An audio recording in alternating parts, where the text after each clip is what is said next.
The following is a special on-location edition of Higher Journeys.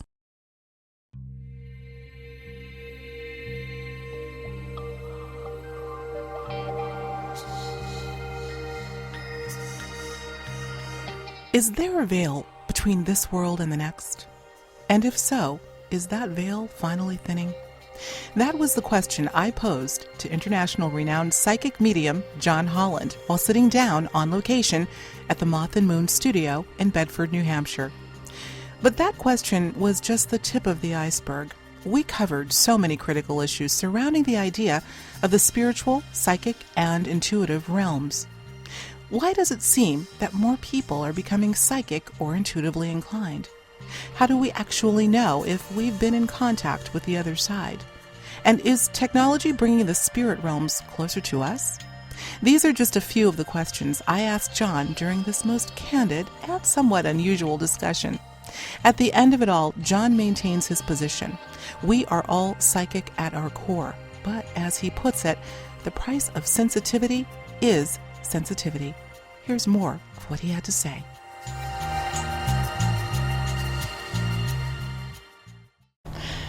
You know, John, you have spent the better part of 2 decades, I believe, helping others learn about themselves, learn about their loved ones who've crossed over in spirit. And that's a big thing. I know you've helped so many people. Sure. But, you know, today I want to talk about something called the thinning veil. You and I have talked about that. And we agree that there is something going on in which people are becoming more intuitive and maybe more psychic. So it's a very interesting time, I think, for a lot of people. This is really what I want to focus on today. Sure. So before we get into that, let's talk about that term. Some of us have heard it, the thinning veil. What does that mean to you? What does that veil denote for you? Well, I think it's I teach and I write about, I think there are different levels to the spirit world. Okay, there's this dimension and then the higher dimension where, you know, the spirit world, which vibrates at a higher frequency. So is it really thinning, or is our frequency getting higher, we're able to reach it? See, so interesting. That's an interesting thing. Right, and I think that more and more people are becoming more and more intuitive. And I think because of the way the world is going, the earth, and I think. Well, let's talk about that. Let's elaborate on that, because Sure. you know, there's scientists that are talking about the idea that the magnetosphere is changing, maybe even diminishing, and maybe the poles are shifting. There's a lot of controversy around that and what's actually happening.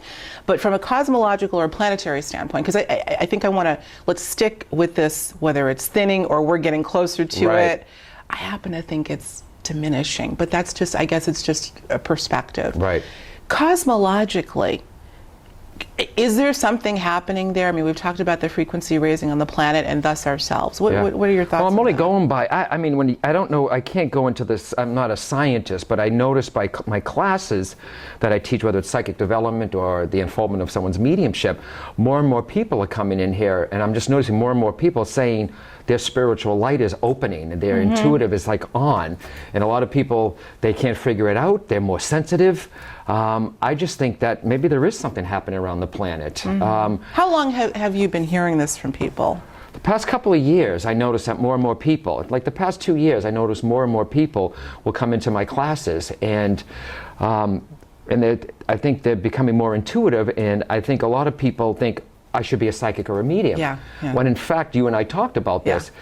Okay, if it's meant to go that way, it'll happen, but I think that if you're becoming more intuitive or your spiritual light is being turned on, I think it's for you to use in your life. That's right. To help you with your work, your relationships, your family. I think there's coming a time when I don't know if it's a genetic thing or a biochemistry thing. Our antennas are more sensitive now too. But if you think about it, there's a lot of outside activity now around the world. There's a lot happening. So I think we're becoming more sensitive to it. So it's good to take a psychic class so you learn you can shut it off and, you know, turn it on and turn it off. Yeah. Well, you and I did talk about that, John, and you had mentioned that all of a sudden, not all of a sudden, but it seems like more people more recently are taking mediumistic classes. And you said, if you don't mind me saying on camera, John said vehemently, not everyone is a medium and is going to be. Let's talk about that. What is a medium? How would you delineate a medium from someone who is psychically inclined. Right. So there's psychic, and then there's mediumship. For people some people don't know the difference. Right. So a psychic is someone, or an intuitive or sensitive. There's someone, Alexis, who they're picking up information about you from your aura, your energy. So a psychic can go in there, see where you were, your present, and maybe your potential future, because I don't believe that the future is set in stone. I think it can change. So a psychic is getting the information from you, your aura, your energy. A medium is somebody who's different. They're getting the information directly from the other side. So a psychic perceives, a medium receives. That's very important. See? So say that again. Yeah, a psychic perceives, a medium receives. But can't you be both? You can be both. You can be both, but not every medium is psychic, because you need the psychic faculties to do this, but not every psychic is a medium. So every medium is psychic, not every psychic is a medium. Some people can go back and forth, and I believe some psychics are touching the fringes of the spirit world, but you have to learn, can you stay there? Can you sustain that kind of energy to become a medium? It's a lot of work. And you'd consider yourself both, right? I started off psychic, and then people on the other side started showing up 2 years into doing psychic work, and then it hasn't stopped. And I trained myself how to hold the energy, how to notice when people on the other side are coming through, to give validation. And I'm all about the evidence. I trained in England for this. I sat in circle for 2 to 3 years. So I don't think, I think that we all have the potential to touch the spirit world. But if you think about it, some mediums are born with the potential to be mediums. They'll get it easier taking the classes. They'll get it. They can do it. But someone who may not have as much potential doesn't mean they can't be a medium. It just means it's a lot more work for them to train to get to that spot. As I'm listening to you talk about this, John, you're talking about a psychic perceives, a medium receives. So it's almost, I look at a medium as being literally a conduit between this world and everything else. And I say everything else because I happen to think that there are multiple dimensions, the spirit world and beyond. Oh, sure. And yet you're hearing, I mean, remember, we're really focusing on this idea of a shift. Maybe I won't use the word thinning veil, although I think it's apt for me for some reason. I've used it before. But you're hearing about more and more people. I know I'm taking stories directly from people that are talking about the spirit world. I don't know if they're going to them, if the people are going to the spirit world, or the spirit world's coming to us. But there is seemingly more of a direct connection. I can tell you a story right now of a friend of mine whose a relative recently passed, and their sibling had some phenomena that would I don't want to say prove, I don't like to use that word, but some intimation that relative that passed on was definitely in that person's presence. So I'm hearing more of that now. So I guess, not to play devil's advocate, but could we be becoming more mediumistic by nature of what's going on cosmologically or planetarily? But okay, we could become more mediumistically, but it's like playing a piano. You can learn to play, but are you going to become a pianist? It's a lot of work to be a medium. It's a huge responsibility. A conscious medium. Yes, a conscious medium. But I believe that, like I said, when I'm doing this work, I teach my students too. You raise your energy, and those on the other side lower theirs, and that's how communication happens. So with your friend, did they know this person? Okay, all right, who passed away? So maybe they're sensitive, and but would it keep happening? Who knows? I believe, and on demand. And again, that's why I say conscious. And I think that those on the other side, I think they're learning how to communicate with us better too, though. So it's not just this world. That is our real home, and I think that they're learning how to come through easier. But I think that we're becoming more sensitive, that we're picking up the emanations from the spirit world a lot easier. But you got to ask yourself, does that mean you're a medium? Or you can or maybe you're just more connected to your loved ones better. Well, here's the other thing, John. I'm smiling because I have to laugh at myself. Everybody that's part of the Higher Journeys audience knows that I loathe labels. I don't like them. I don't like the word psychic. I don't like the word medium. I don't like the word shift. I don't like. It's not that I don't like them, but I think that we tend to marginalize what it is we're talking about when we place words on it. So maybe with the absence of the words, we can talk about the concept. A medium, a psychic. Look, I think that we are innately connected, as you said, to the spirit world. So something is happening, something is going on. Here's something that I'd like to get into, because I think there's so many factors. Whatever is happening right now, and it could be a multitude of things, the digital world, technology. Yep. You know what's coming to mind? You look at how technology is somehow playing in a very anomalous way a role in our ability to connect with what we call the spirit world. I'm sure you're hearing more stories about anomalies showing up on devices. Oh, right, yeah, okay, yeah. Et cetera. And I'm wondering if you've ever explored the idea that the frequency that's associated, with electronic, talk about electronic voice phenomena, right. EVP, could there be, and the fact that there's so much of it now, and we're so enmeshed in it, sure. that could have something to do with it? It could be.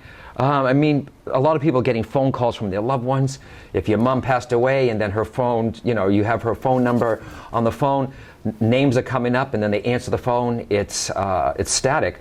But I always say also that I think it's easier for them on the other side to manipulate energy here because they're made up of energy. So there is a lot of ways that they can come through. But I also believe with technology, see, we have a difference of opinion, which is great it's good footage. What I think is happening is I think that with the technology that we're having now, I think it's pulling us away from our spirituality, not adding to it. I absolutely agree with you. But they are coming through, electronic equipment. I couldn't agree with you more. Right. And just to make clear, what I'm really talking about more is the electromagnetic frequency that is emanating from the technology is providing a conduit that's allowing the communication to come through. On the other hand, and my audience also knows that I have a love-hate relationship with technology, and the fact that we're so enmeshed in it is in fact taking our spirituality away. So that's kind of a double-edged sword, I suppose. I agree with you. Yeah. It's almost like when remember when phones were just these at home, and you'd pick up the phone, you'd hear a party line going on the other side. So something is electronically happening. I think where they're, and those on the other side too, when they want to get a message to you, they're going to find a way to do it. They are. And I think technology is one of the ways, because their energy and technology's energy. They can shut off lights, TV's blinking, so many times. Can you tell us a story or two about occasions in which that happened, maybe for you or somebody that you were involved with in terms of reading them, or any stories that you know about anomalies with light fixtures? I've heard many, but I always love hearing them. Well, I always tell people, because I'm really grounded with this work, or I try to be, if your light is blinking, check the bulb. Because some people be like, that's my dad. I'm like, is the bulb loose? You know what I mean? It's like, first. check the bulb Process first. Of elimination, Yeah, but I've heard so many stories. I really can't nail down one, but I will ask my audiences how many times I might have an audience of 400. Like I just did one in Dorchester, and there was like 370 people there, and I was with Maureen Hancock, and I asked, is anyone getting a phone call from the loved one? Like 2 hands went up. So it is happening more and more. But is there one story about electronics? Not that comes to mind. But not even that. Just a story or an experience that rattled your cages for someone that's been in this so long. Have you ever ceased to be amazed? No, this is what I mean, there's a lot of work with doing this, like I said, but I'm still amazed. What keeps me humble is when I'm on stage, and remember, it's a 3-way communication. It's not just me. It also depends on the audience, their willingness to be open, and those on the other side. People expect me to do the work, and I'm like, wait a minute, guys, it's all 3 of us. I'm in the flow, and it's a 3-way communication, and everyone is on focus, and it's going smoothly. When I'm doing mediumship, it's coming through me, not from me. That's right. So I get to step back and see it all in my mind, and so when I see it happening, especially when something's so accurate and evidential from them, I get blown away. I'm like, oh my God, because in my mind I'm like, whoa, that was a good one. So that's what keeps me humble. That's what I'm still always fascinated about, how this works. How this works. Yeah. But there's all kinds of stories. I mean, there's ADCs, after death communication, where people are smelling their house filled with roses, or electricity is going off, or they're running into, they're thinking of their dad, and this song comes on the radio out of the blue. So I call those heaven's calling cards, and that's their way on the other side giving you a big hello. Yeah, I'm sure you're familiar with Bill and Judy Guggenheim's work at Hello from Heaven. That was one of the first book reviews that I wrote when that came out. I think my review is still on their website. I do find that amazing. In fact, I wrote about that book, in my book, Conscious Musings, in terms of ADCs. I think they coined the term after-death communication as an ADC. And one that I talk about is a telephone ADC. This is a story that was actually told to me about a woman who we met in Aruba on vacation and started telling me about her father who had died, and she was on the phone with her sister talking about the father. All of a sudden the phone went dead. And I call her in the book Lisa, and the phone went dead, so the communication was broken between Lisa and the sister, and the father comes through to Lisa and says, it's me, is that you, Lisa? And then the phone went dead again. So again, fascinating. Now my understanding is that telephone ADCs don't tend to be as common as others, seeing visual signs and smelling certain fragrances. But what about in your estimation? What do you, in terms of ADCs, what seem to be most common for you? Dreams, of course. The hugging dream. I mean, my mom came to me after a year. I didn't demand it, but I was teaching a class, and she came to me in the dream. And I always say to people, too, if you see someone in the dream, I always ask, who's here has had a dream of a loved one? And a lot of hands will go up. I said, were they young? Yes. Was it a happy dream? Yes. Were they healthy? Yes. Was it a fast dream? Yes. Was it colorful? And they still remember it when they woke up. So those are the dreams that I believe is a real ADC. If someone is suffering in the dream, or you're crying, or they're crying in the dream, that's you working through the bereavement. That's the remnants of the grief. Yes, I see. But dreams are the number one way, because it's easy for them, because our conscious mind takes a step aside.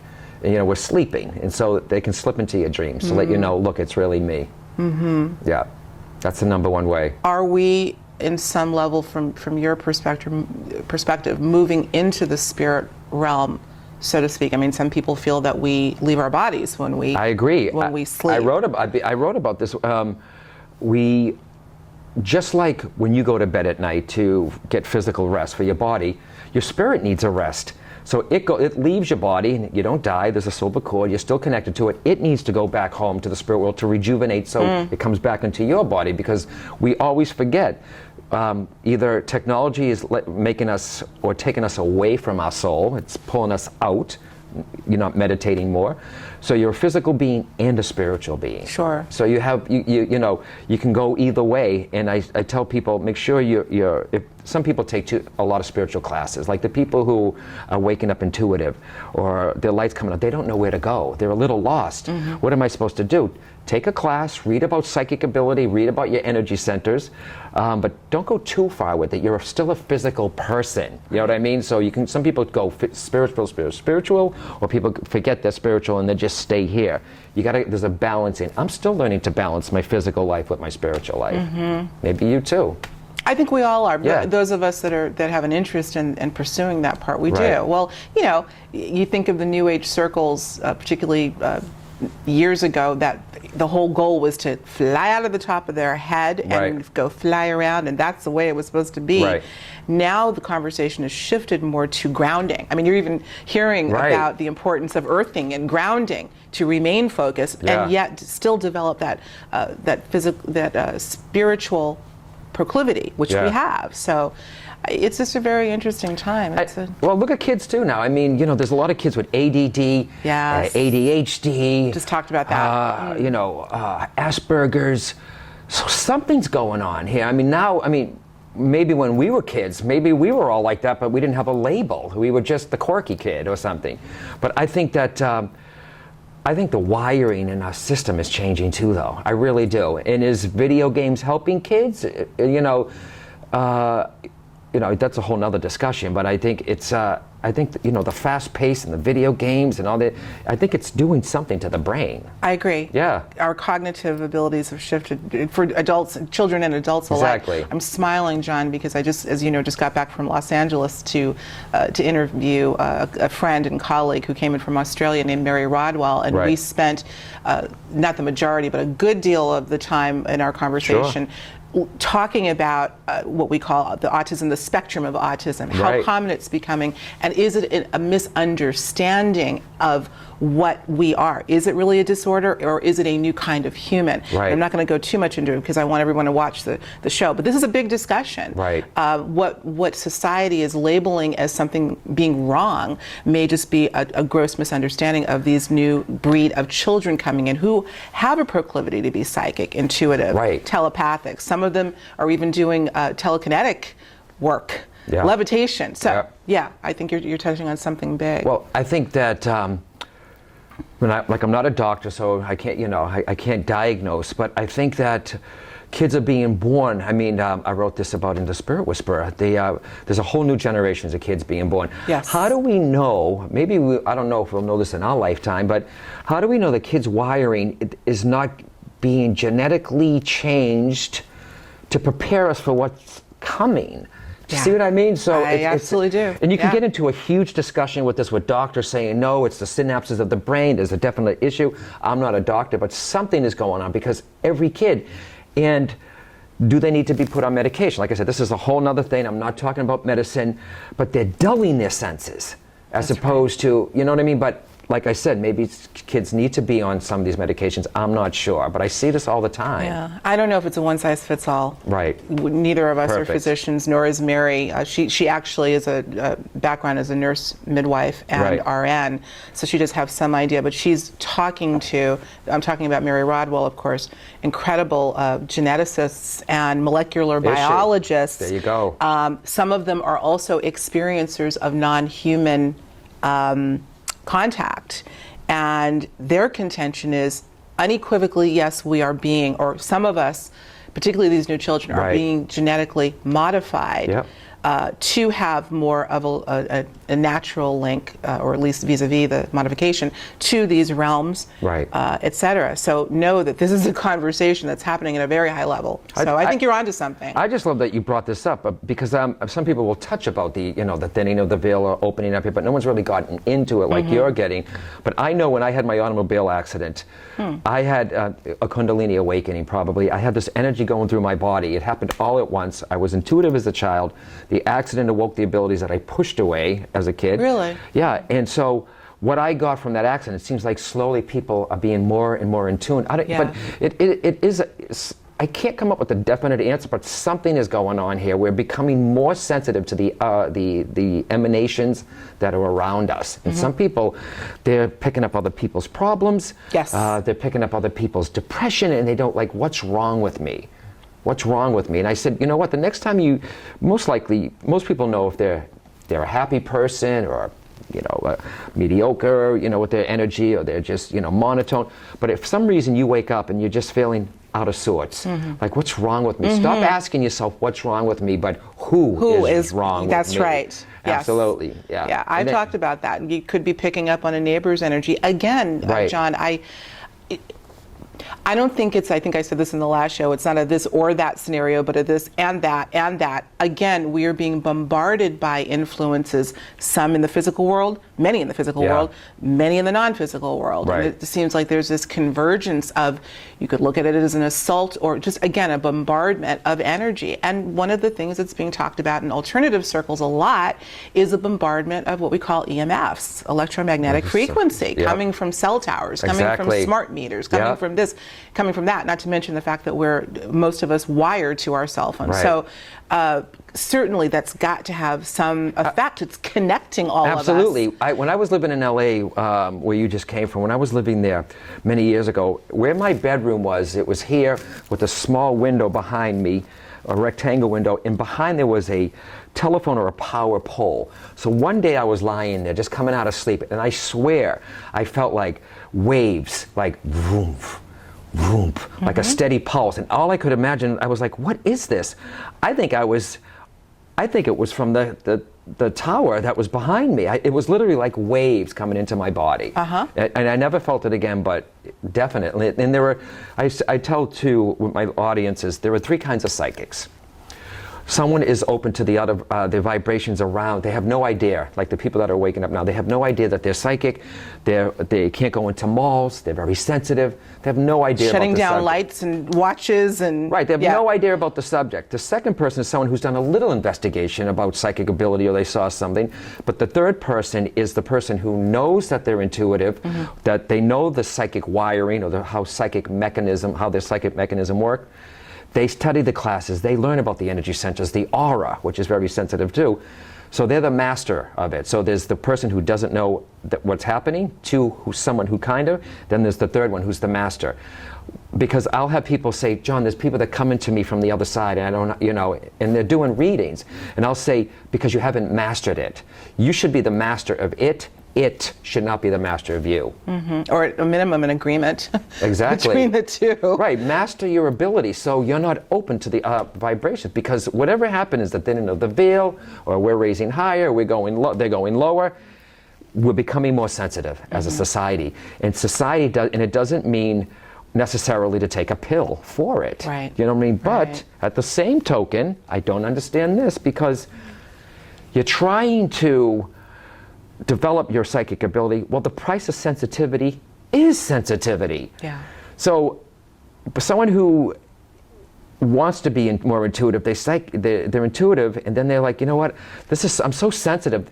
This is part of the job. You have to be sensitive. Right. So, but right. if they learn about the aura, breath, meditation, and your energy centers, I'm writing a new book, so I'm just towards the end of it, and this is the mediumship unfoldment part of it. It's not just for medium students, for people who have lost people. How can they connect to the other side? Mm-hmm. So, and I'm telling them, you know, it's a slow process. Open up your soul, and you know, once you get that, learn about the whole side. That side of the book is about knowing how your psychic and mediumistic mechanism works. Mm-hmm. You know what I mean? You don't have to sit there channeling the word Om. It's like you are the equipment. Here, this is what's making us more sensitive. It's our bodies, it's the energy, so there's a definite blending of the two. But good question, saying what is going on here. Yeah. I think we're becoming highly more intuitive. Absolutely. And who knows, we're in 2016, and I've seen this exponential rise, not only with other people, but certainly with myself. I mean, as you know, I help to guide individuals on a one-on-one basis to develop their intuitive abilities. Right. I do not read, but I help them identify their signature, because I think there is a unique signature Right. for everyone, including understanding whether you are clairaudient, clairsentient, clairvoyant, what's your proclivity. But John, so many people are calling me saying, Alexis, I had yet another synchronicity. I mean, and it's the gamut. It's not just Exactly. loved ones in spirit. It's everything. Everything that is beyond the five Right. senses. Yep. So there's no question. I mean, I can tell you about another chapter in my book called Is Paranormal the New Normal? And I'd like Right. to get your perspective on that, where I talk about a woman who had been washing dishes, pots and pans, had a dry pot with a lid on the stove that she had just finished washing, and all of a sudden the lid flew up and in midair landed by her foot. And of course she calls me up first. Right. Sure. What just happened? Yeah. And you have to, again, process of elimination first. Well, was it wet? And maybe it just, she was adamant that it wasn't. So that inspired that entire chapter. Is paranormal the new normal? Is it? Do you think it's going to become the new normal, or is... Well, another person said, you know what, with this work, she said, she goes, it's not woo-woo, it's wow-wow. Well, you see what I mean? So yeah. is it normal?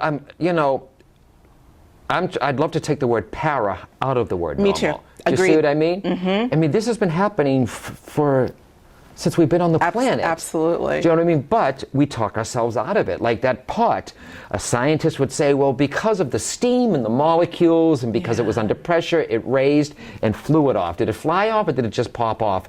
You know what I mean? So we explain synchronistic events happening.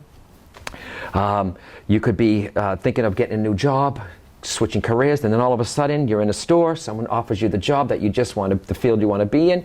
But most of us talk ourselves out of it, Alexis, because we'll be like, isn't that weird? Isn't that strange? No.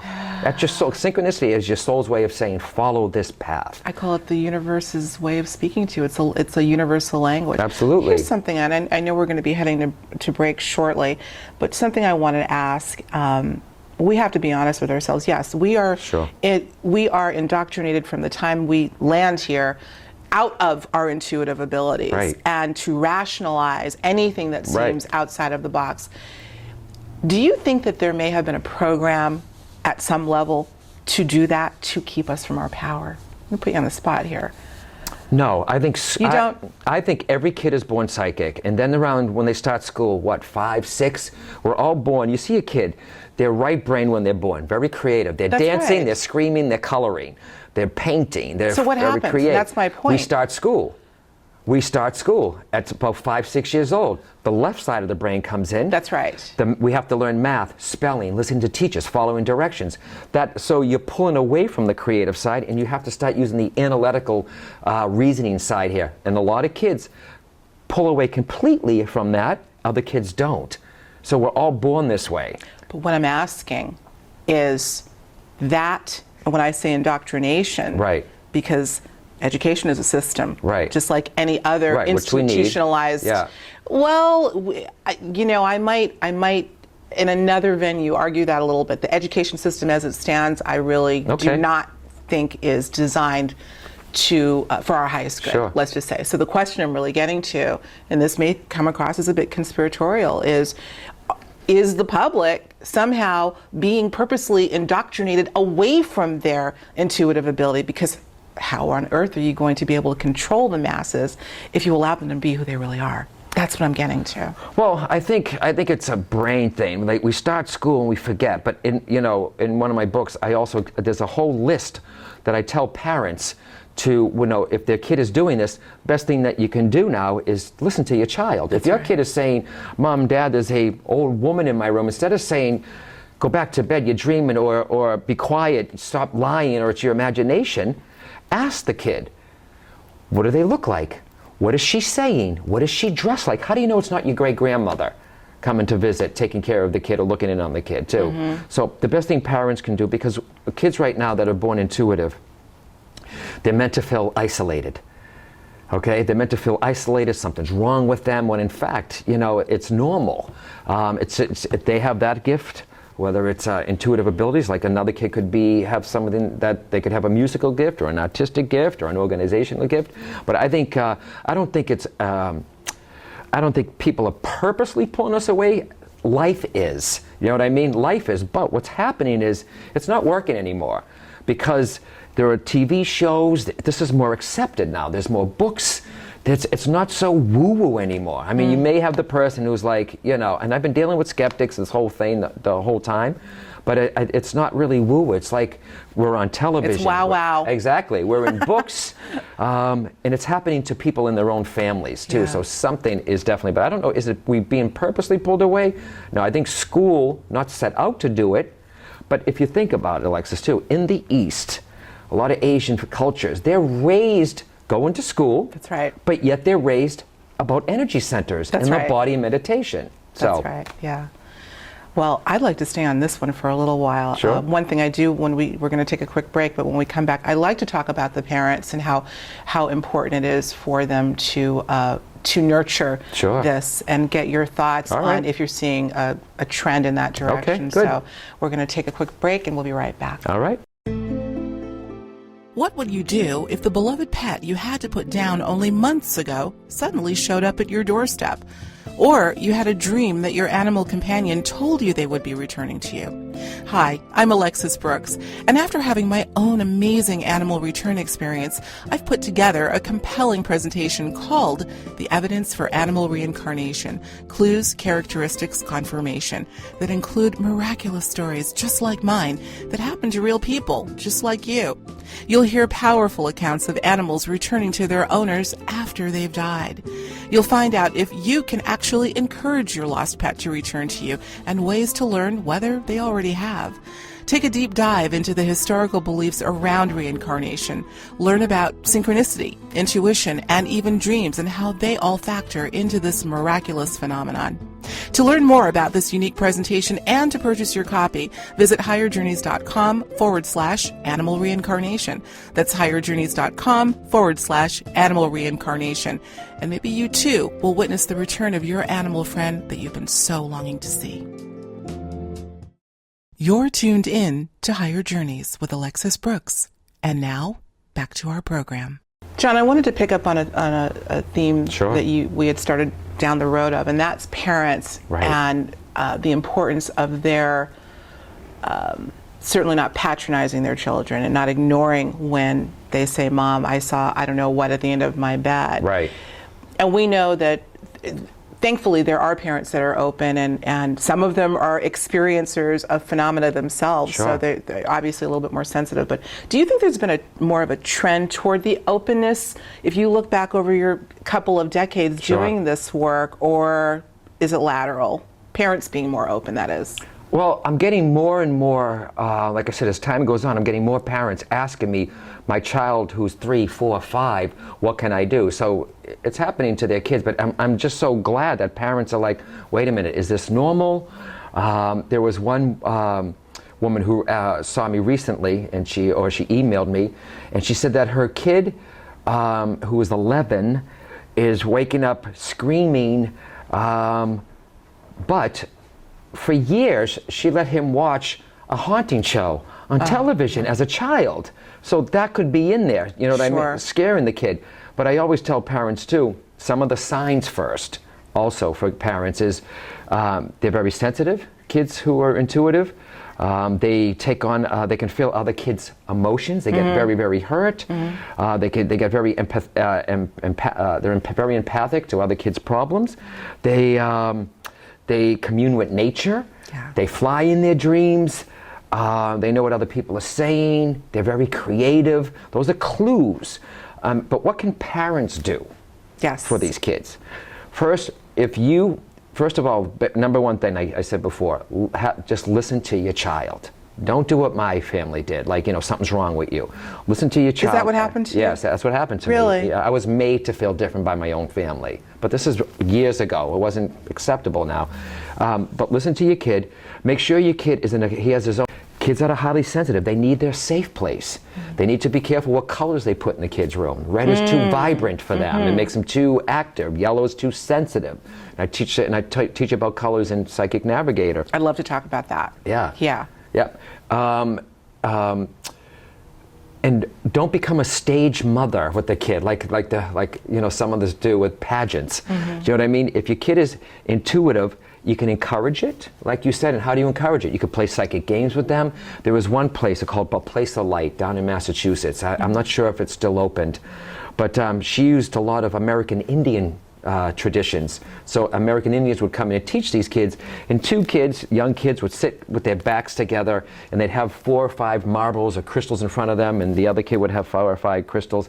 So one kid would pick up the lapis stone or the blue stone, and the other kid had to pick up to see if it was the same. So they're teaching kids how to be telepathic, to show them, look, this is normal. You can use this in your life. It's not just about. So Agreed. So parents too, it's okay to encourage it. Don't force it on the child. My biggest thing is let the kid be a kid. Be a kid. That's Let them be a child, because I've had some mothers who say, go ahead, do it. You know what I mean? It's like when I was a kid, I was born very creative, very artistic. Then my dad forced me to draw. Well, it took a love away from the drawing. Right. I can't draw an elephant on demand. You know what I mean? He'd be like, here, draw this. And I'm like, well, wait a minute. It's a creative process. So listen to your kid. Make sure they're safe. They have a safe place. What the colors of the room are. And some people, kids who have sensitive kids, even clothes bother them. See? So something is going on there. So best thing a parent can do is listen to your child, and you understand how psychic ability works. Learn about the energy centers, learn about the aura, so you can teach your child.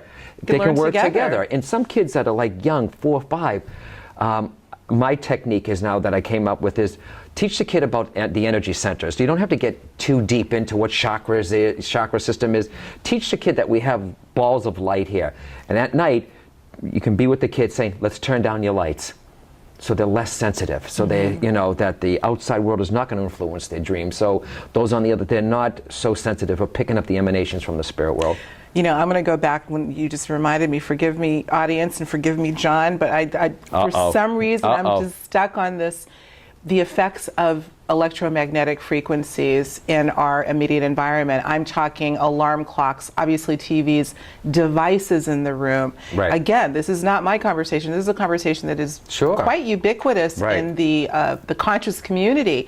And it reminded me, because as you're talking about things that can an environment that's more nurturing to a child, particularly in their Sure, room, safe. where it's safe. When they go into the dream Right. world, they can feel pretty confident that it's not being usurped or influenced by something else. So, Sure. what are your thoughts about that in terms of devices and all that?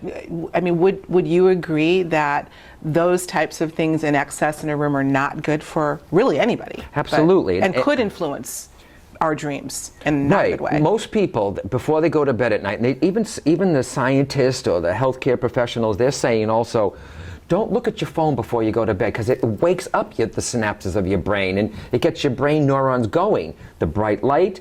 Stop looking at your phone an hour before you go to bed. Right. So most of us, I don't keep my phone in my room. No, nor do I. Okay?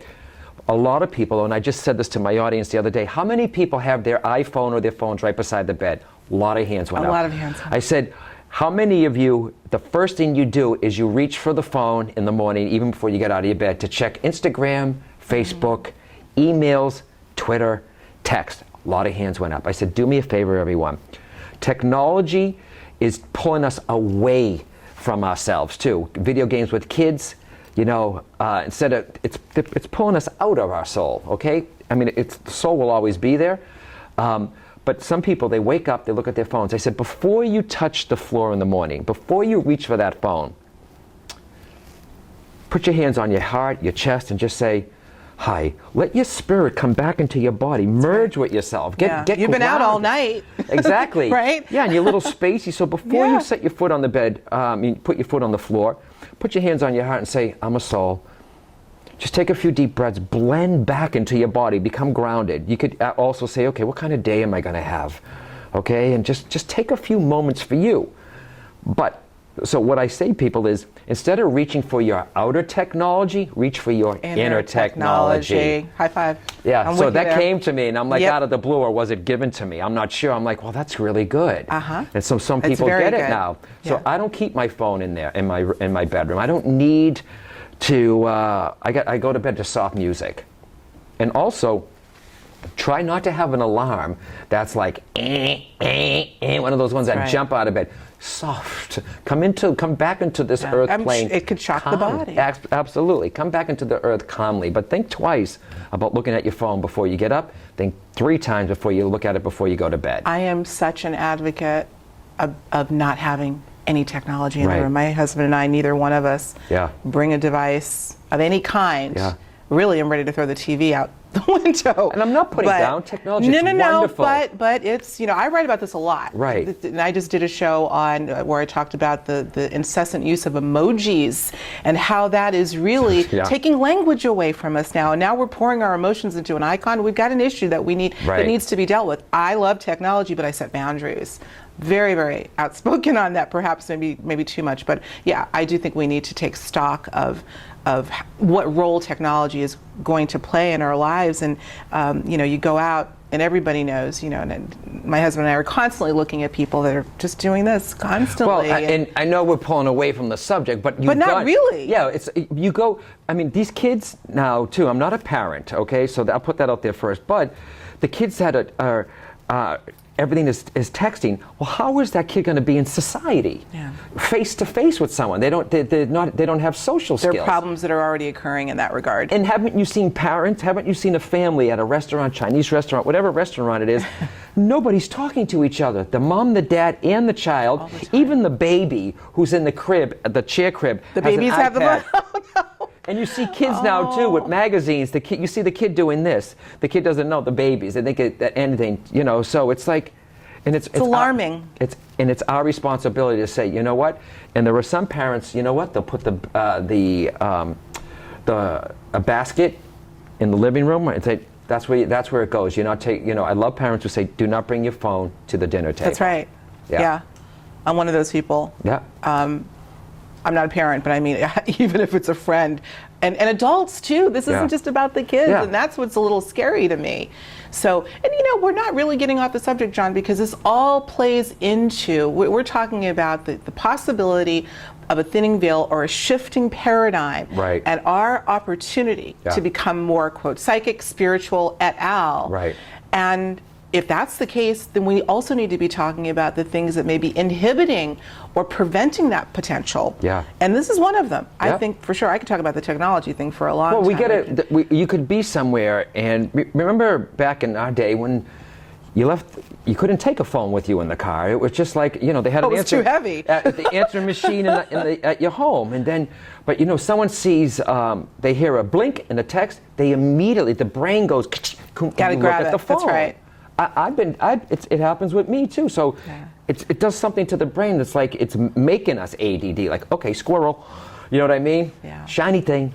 Yeah. Yeah, I know. It's a very, well, I will talk more about this in another format. I do, because I think it's important. Right. But I really do want to kind of get us back to becoming more psychic. I was on your website the other day, a great site, by the way, johnholland.com. Thank you. And you have a workshop that you do that talks about, where you help people learn to become more psychic or intuitively aware. But you say in it that there is a difference between being psychic and intuitively aware. Right.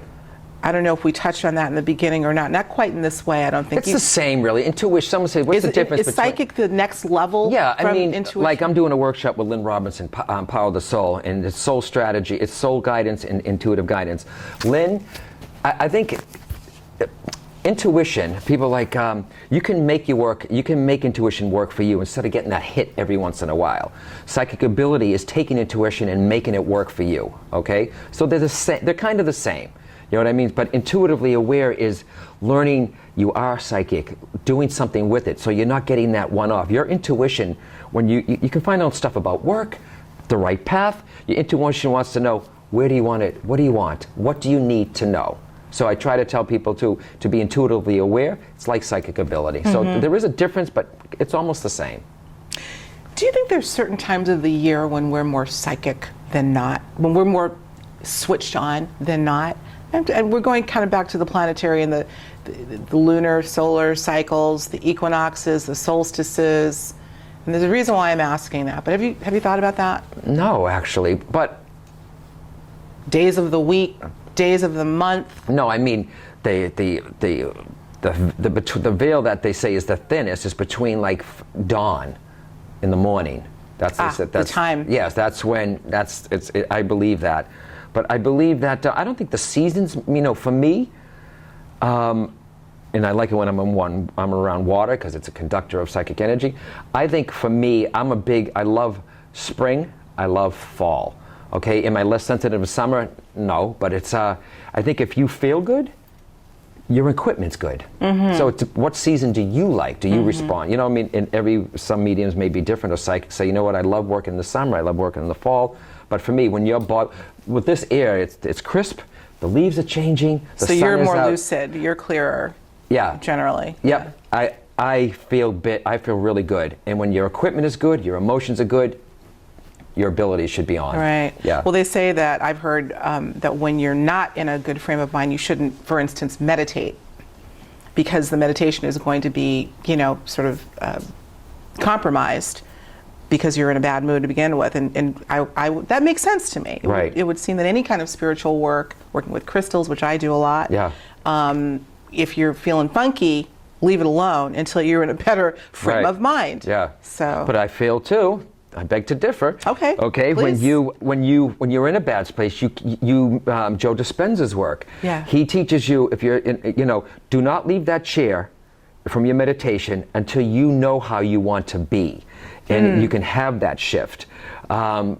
You know, because if you're in a mood, not in a good space, but I think mediumship could help that. I think it could help you with it.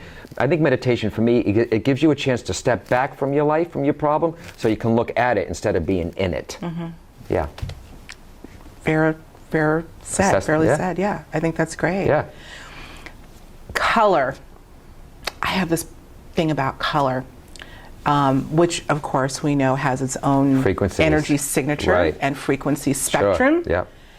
You mentioned that, I think, particularly relative to the kids and developing their intuitive abilities, or Sure. keeping them, because I believe we come here with it, keeping it switched on. Right. How can we incorporate color into all of us, into our lives, to help and aid that process? Well, know what the colors mean. I mean, if you notice hospitals and penitentiaries, they're very pale colors like this to keep you calm. You're not going to put a prisoner in a red room. Right. Okay? And why do you think McDonald's is red and yellow? Sure. Red, the base chakra, to get you going in there. Yellow, to make you hungry, sensitive, you know? And if you remember, back in the day, inside McDonald's used to be red and yellow. That's but right. now notice, what colors are they? I don't go in McDonald's. Okay. I don't know. Well, me neither, but I mean, I do have one in my neighborhood. They're pale blues. They're softer Really? colors because because look at McDonald's is trying to change with healthier foods, organic salads. They want you to hang in McDonald's. So, Now, shouldn't they be changing the arches too? the what? Changing their arches to the soft Well, blues? that's a Yeah, brand. It's a trademark. When you I'm see, being funny. yeah, but inside it's not red and yellow anymore. Red to get you in there, yellow to get you out. And when you walk into a supermarket, look at all the yellows and reds. Mm-hmm. Red to physically get you, which is the base chakra. So anytime you need energy, put a little red on. Okay. If you want to be more intuitive, Yes. yellow. Yellow. Makes you, and that's the clairsentient ability right Okay. here, the solar plexus. The solar green, plexus anytime I see green with someone, green, it means they're a healer or they're being healed. Orange is sexuality, artistic, creative. You want to do some writing? Put some orange around you. If you're blues, which is the throat chakra. I was going to say the indigos and the... Yeah, those are the higher awareness energy centers also. Yep. So know what colors mean, and then you can incorporate them. And everybody loves black. Everybody likes the color black. And I said, you got to be careful of black. Black is not a negative color. It can be a protective color. But if you take a white car and a black car and you put it in the sun, what car heats up fastest? The black car, okay? So it attracts the sun. So if you're in a bad space or you're not feeling good and you're wearing black, try not to, you will take in other people's, if you're sensitive, now for everyone who's listening, if you wear black, you're not taking in everybody's stuff. What I'm saying is, if you're not in a good space, black, you can take in other people's stuff. The color is So you working. should stay away from it when you're not in a good space. I say wear a colorful pair of, I say, this is no disrespect, wear colorful underwear. That can even be enough to sort of... To set it off, yes. And if there's a kid in a bright yellow room, I'm talking banana yellow. And someone who's watching right now, they may say, but my kid's in a yellow room. Then put a picture of the earth, something blue to offset that yellow. And ask yourself too, what color is your kid's room? What color am I wearing? There are reasons why you choose these colors. Do you see what I mean? Absolutely. Yeah, you're wearing blue. I mean, you're wearing purple. Higher awareness. I like browns to keep me grounded. Blue is my favorite. The real rich Yeah, I love blue. blues. I love blues. Well, I'll tell you, it's not a secret because I think I've talked about this publicly before, but I have had, for as long as I can remember, associate days of the week with color. Right. Today is a rust day. Tomorrow's navy. Wednesday's indigo. Thursday's lime green. Friday's navy blue. Saturday's white. Sunday's red. It's always been that way for me. They call it synesthesia. Okay. Are you familiar with that? No. Synesthesia, or I'm sorry, that's not, well, yeah, synesthesia is, it's a name that describes people who associate one sense with another that wouldn't make sense. Oh. Some people Yeah. can smell color. Yeah. I mean, and it tends to be people that tend to be more artistic. I've heard of this. I've had this all of my life. Right. And so I have, I think, an affinity to color. So I just wanted to get your thoughts on that. But Yep. yeah, so if we're meditating, for instance, would there be one set color that you would recommend? What do you want? Do you want more energy? Bring in red. You want healing? Bring in green. You want protection? White and gold. You want to be more compassionate? Green. You want to be more intuitive, and depending if you focus on what energy center you're focusing on too. You want to work on your clairvoyance. There's that indigo. Okay. You want to be more clairaudient to hear. There's the sky blue. You want to be more intuitive, Do clairvoyant. you have that written down anywhere? Huh? Do you have that In written Psychic down? Navigator. Okay. Yeah. JohnHolland.com, everyone. Psychic I'm telling you, Navigator. it's loaded with stuff, but I'm going to go look for that. I think maybe what we can do is link this to the, Sure. link that, because I think that's important. There are so many tools. I say to people all the time that we have at our disposal that, and I say get creative. Right. I'm for improvising. Sure. I think intuition can be cultivated through your imagining Absolutely. what you want it to be, what that tool will Sure. be for learning. Yeah. So, but Well, I there's an exercise we do with imagination in my class, because some of my classes, people, they build up. They don't know what to expect. I don't have a psychic bone in my body. This is my beginner's class. And I may say, you know what? Get up and pretend you're psychic. Be a psychic. Just pretend. Go to someone. Yeah. And they're like, okay. All right, I'm going to, you know what I'm seeing here? There's something about scientist or nursing with you. And come to find out, they think they're imagining it, but it's actually playing into their psychic ability because they're relaxed with it. Instead of like, okay, what are you doing? What are you doing? What do you do? You know, what does this person do? Can't focus it. I mean, I know you see amazing things in people and the development that are. Sure. Are there any people that, how would I ask this? In your way. I know in my way, right? That we know that this, I believe that we are wired to be, to some extent, not all of us are going to be the Michael Jordan, the Tiger Woods, or the whomever of psychic ability. But are there any people that you would perhaps discourage from developing this ability? Any types of people, well, I'm not going to put any words in your mouth. Right. Are there? I think that you should be in a good space when you're doing this too. If you're going through a depression or there's a lot of drama in your family, remember the price of sensitivity is sensitivity. And is it there a perfect time? There are times in our life where, okay, everything's cool, and then there's drama, and then there's this cool. So do it when you don't have a lot of drama going on. And someone might be watching who might say, but there's always drama if you let it. That's right. If you let it. So if you're going through a depression or something, I would wait until you're in a good space, because the price of sensitivity is sensitivity. I like that. Yeah. The price of sensitivity is sensitivity. Right. Well, I think it's a wonderful thing. Absolutely.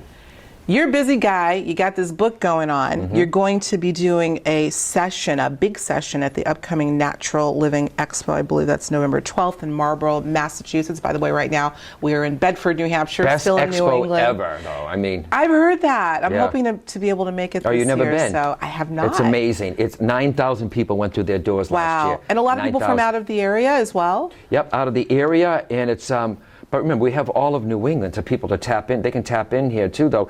But it goes to show you, I've been there. Michelle Bajosian and her mom Carol, they ask me back all the time. It always does well. It's my people. It's New England. But people are still starving for information. I mean, so. I there agree. is. In the shopping, there is unbelievable. Wait till you see the vendors. It's not a psychic fair. This is a holistic expo with all kinds of stuff, from the energy, from environmental to food to Gabrielle Bernstein will be there. Her book just hit #1 in the New York Times. I just learned that. Nick Ortner, he's the tapping specialist. He's going to be there. So it's not just woo-woo. You got a medium, Gabrielle Bernstein, who's a motivational speaker, the tapping guy, and then there's another young woman who's up and coming too. I just can't think of her name right now. So if you go to that, it's fantastic. We'll make sure to have a link to that as well. Right, the Natural Living Expo. I think that's great. Yeah. That's fantastic. Yeah. What else you got going on? Well, Hay House asked me, I haven't written a book in 5 years, so they called me and they said, John, do you think you have a book in you? That was their way of saying, John, we need a book. And I didn't think that I'd have, how many times can you say the dead are alive? You know what I mean? How many books can you say it? And so it did come to me that it's, not only do I help people to do their mediumship unfoldment if the potential is there, it's, people want to know how to connect to their loved ones better. So it's called Bridge Between Two Worlds, learning to connect to your loved ones on the other side. Oh, I bet so it's making them a little more sensitive. But Right. it's in this part now where the teaching aspect comes. So I'm going to be real careful, not make it too technical, because it's not just for mediumship students, it's for people that have lost people. I've got another few venues coming up, and then another little writing project after this one. And you have a cruise coming up too, right? Got a cruise coming up in April. Yeah, Okay. myself with Lisa Williams, Colette, Denise Lynn, and a whole bunch of other people You're a busy man. going to the Mexican, where the Yucatan and the Aztecs, where the pyramids are and everything. So Love it. Yeah, Love me it. too. JohnHolland.com, the Natural Living Expo. It's going to be great, you guys. John, such a pleasure. We've known each other how many years? I know, but we didn't. But And we remember, have never we were worked outside at the together. expo, and then you looked at me, and I looked at you, and you went, John Holland, and then you reminded me about Right. Unicorn Bookstore. That's right, the little bookstore that we used to frequent back in the day. We're not going to date And ourselves. congratulations on you. This is so needed, this kind of lecture. I mean, these kind of interviews that you're doing. So thank you for helping getting the word out from your perspective and your training. I'm the luckiest person in the world. Yeah. I get to deal with people like Thank you, darling. Thank you. Thank you, John Thank you so Holland. much. And thank you, everybody. Thank you, everyone. Take care. Thank you. A psychic perceives and a medium receives. I found that to be an interesting contrast of abilities to reflect upon. John imparted some wonder-filled insight into what it really means to be psychic, and I think there was a bit of synchronicity going on in our discussion as well. When he brought up the idea of autism and ADHD in the context of a possible intuitive shift in our children, right on the heels of my discussion with Mary Rodwell about these same ideas, which he had no way of knowing, I really felt he was tuning into my recent state of mind about these subjects. This discussion, like many I've had in the past, went not necessarily as planned, but it did go exactly where it needed to, and I'm grateful for that. I hope this conversation has inspired your own journey into the fantastic psychic and spiritual realms that are all around us, and that in noticing them, you discover more of who you really are. Thanks as always for tuning in to Higher Journeys. Until next time, I'm your host, Alexis Brooks.